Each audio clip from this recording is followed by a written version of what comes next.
So hello, everybody. My name is Don Latimore, and I'm here with my wife and my business partner, Latoya Latimore, and we're here with Dr. Vanessa Guyton of Hush No More, right? And we wanted to take a few minutes to talk to her today about domestic violence awareness, because domestic violence is a really, big topic right now. And so we wanted to take a few minutes to talk to her today so we can bring some more awareness to domestic violence. All right. So with that, Latoya, I know you got some questions to ask her. So let's go ahead and just right on. Well, first I want to say thank you so much, Dr. Guyton, for getting on with us today. As Don said, this is a very important topic. We want to make sure we bring awareness to the topic and that we're able to reach out and touch as many people as possible, let folks know that there is help available and that this does exist. So thank you so much for joining us today. You are welcome. I am so honored to be on, and also that you all want to talk about it. It makes me smile knowing that you want to share it and share it with your audience. So it's a good thing. Absolutely. So one of my first questions for you, Dr. Guyton, tell us a little bit about yourself and why you decided to start the Hush No More. Okay, so I was in the military, and while I was in the military, I was actually sexually assaulted. So they call that military sexual trauma. And I didn't know it. I knew it, but I forgot. Like, I suppressed it for so long. And it took almost 20 years before I was able to address and actually tell somebody that it happened to me. So that's where Hush No More comes from. I decided that I was going to hush no more, and I was going to actually come forward and be transparent about what happened to me, but also to encourage other people to come forward and get help, because if not, you'll be like me, waiting years and years or never tell anybody and not get the help that you need. So in this, I realized that it's all different topics that we don't talk about in our community, and we're nervous about coming forward because of the way the community responds to us. So Hush No More supports survivors of sexual assault, domestic violence, sex trafficking, child sexual abuse, incest, sexual harassment, all of those topics in our community that we don't talk about and that we're not knowledgeable about, because I believe that awareness plus knowledge equals prevention. And so that's how Hush No More really came about, and just want to make a difference in my community. Thank you for that. Thank you.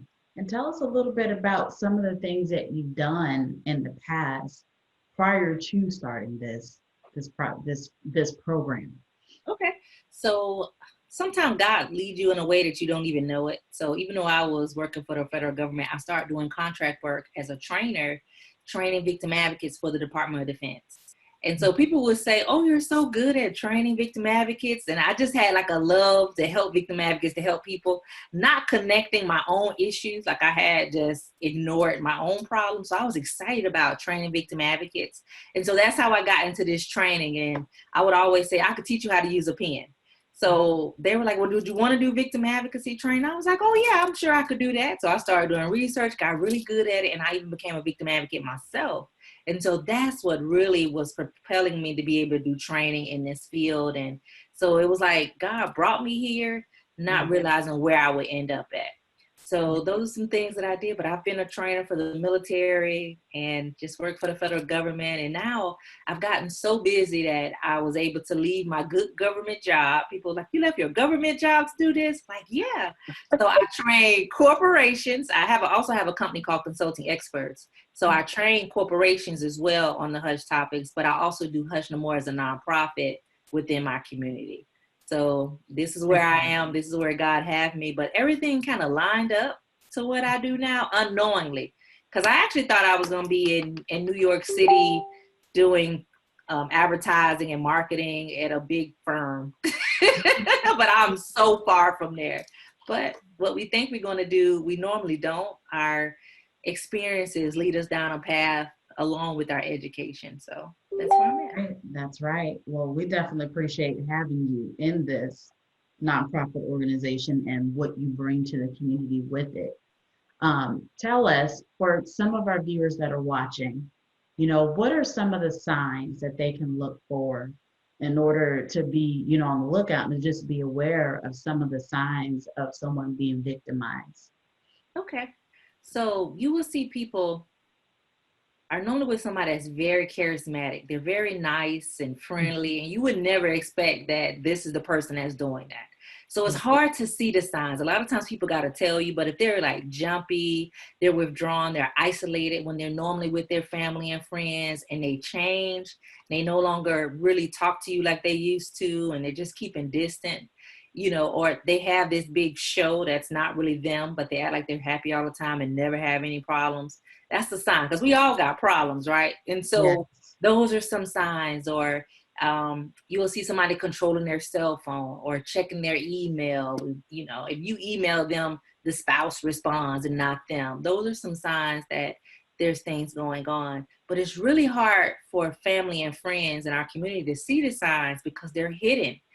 You don't want people to know what's going on with you. You hide it, and we put this show on to let people think that our lives are perfect when they're not.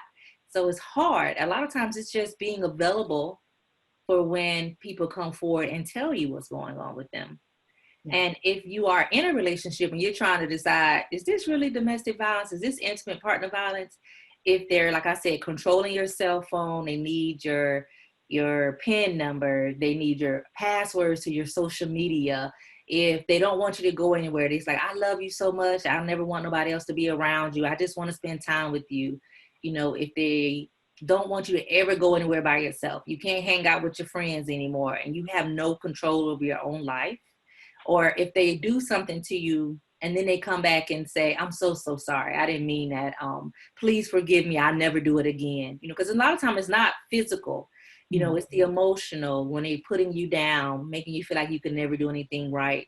When they're controlling your finances, like you can't spend money without their permission, or all of the money go into one account and they pay all the bills and give you money if they give you any money, or they use your religion. So spiritual abuse is another big one, when they use your religion, your faith, to control you, saying, the husband is the head of the household, God put me in charge, and so you have to listen to me. So those are some things that people have to look for in their own relationship to determine if they're actually in a domestic violence situation. Because a lot of times you don't even think that a person would do this to you, that they're supposed to love you. So what does that look like? Yes. Thank you so much. Let me ask you, so I want to ask you a question with that. So, because you just named a lot of different things. So can men be victims of domestic violence? And if so, kind of tell us, what is the message that you have out there for men that may be victims of domestic violence? Okay. So statistically, 1 in 7 men are a victim of domestic violence. I think it's higher because, most men are not going to come forward and say that they have been hit by a woman, because you have all that hyper masculinity and it's a lot of pride. So they definitely don't really come forward, but it happens to men too. And so my advice for men is to call a resource organization that you trust, because you might not trust your friends. Your friends might be judgmental. Your family might say something that hurts your feelings or make you feel less than a man.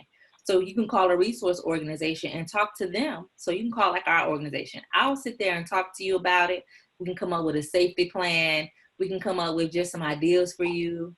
We can get you free counseling. And I think those are just some of the first steps that you could take as a man. And just know that you're not alone. There are a lot of men that go through this. There are a lot of aggressive women, right? A lot of controlling women.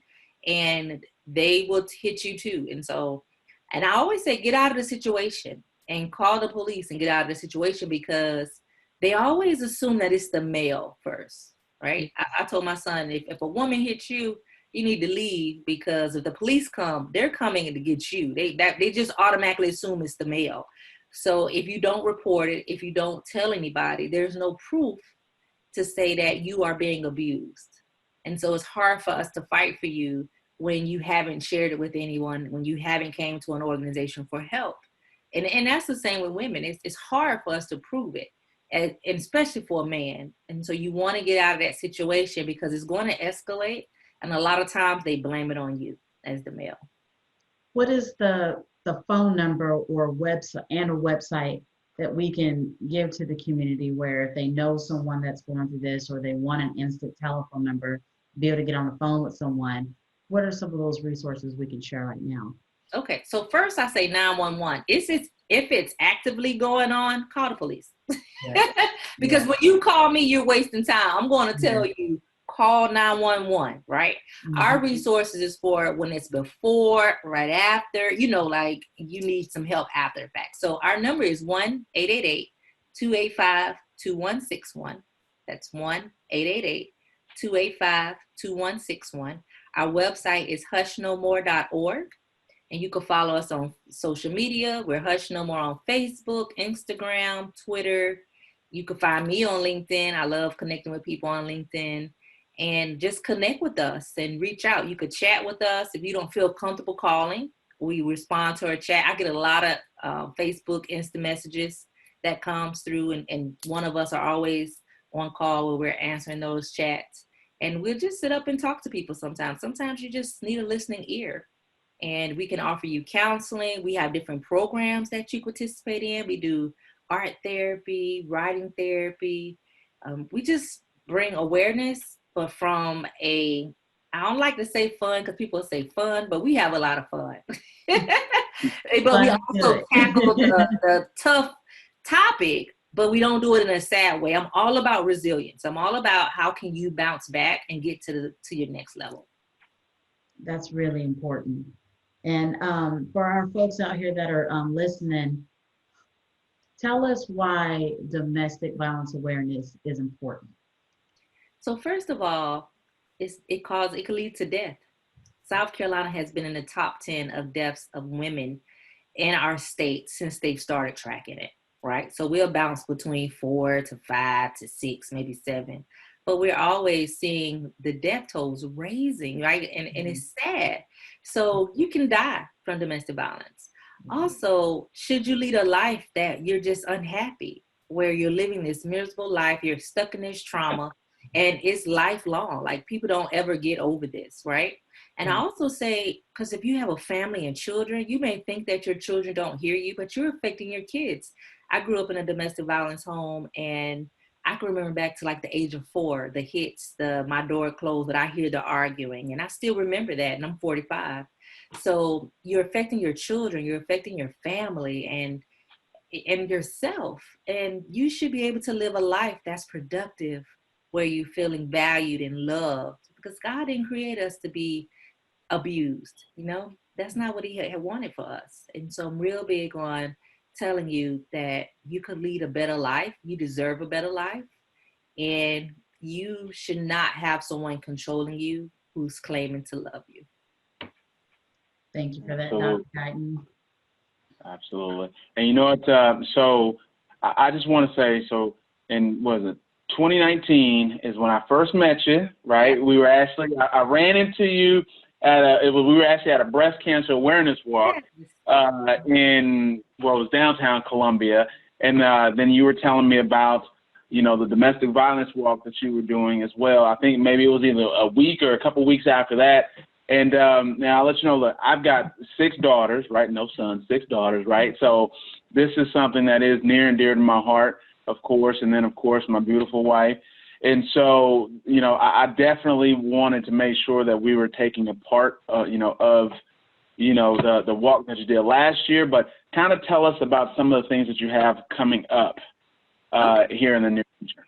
Yeah. And, out of 6 girls, if the statistics is 1 in 3, at least one of your children, if not 2, are going to experience some type of intimate partner, maybe teen dating violence, something will happen to them. And that's what's on my mind. As dad, that's what's on my mind. Yeah. Okay, so I get it. And so it's important to address that. But this Saturday, we are having our domestic violence walk. It's going to be at 8 a.m. It's going to be downtown off of Forest Drive. And I'm so excited because we have survivors that come out. We do a survivor tribute. We have DJs, food trucks. We have vendors, resources. We won't have as many resources this year because a lot of organizations are saying they can't come out because of COVID, but some are out there. We're going to have quite a few out there, and we're social distancing, but loving each other still. We're going to have on masks. We're going to give out bags, survivor bags, and we're only walking 2 miles. So this is not a 5K, 10K. You got 2 miles to walk, get your blood pumping and coming back. And we're just going to just show some love and support for those that are going through and just raising awareness. and it's just a good day to come out. And October, I always have good weather. So it's going to be just a cool day to come out and just to have some fun. So that is Saturday. And then every Tuesday, this month we're specializing, and I call it the Secret Garden on our Hush No More page. We are interviewing survivors and resource organizations who really do a lot in our field or who have overcame. I call it the Secret Garden because a lot of times we have all these weeds that are growing up inside of us from trauma, and how can we bloom and make it better? So we'll have different organizations, just different people that's going to pop in to just talk about it from a happy perspective because they overcame. It's not all sad and woe is me. It's I'm resilient and I've came through all of this and I have a better life, and so can you. And then on the 31st of October, we're going to have a CWP class. So I am real big on talking to women and men about safely protecting yourself, knowing how to defend against crazy predators.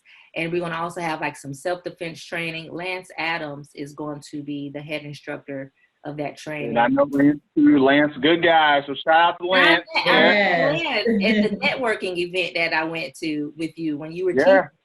So I met him there and we've connected. And so he's going to be over it. And that's October 31st. And that's on our website as well. If you want to go and register, you can. It's $50, which is pretty good for a CWP class and for the self-defense training as well.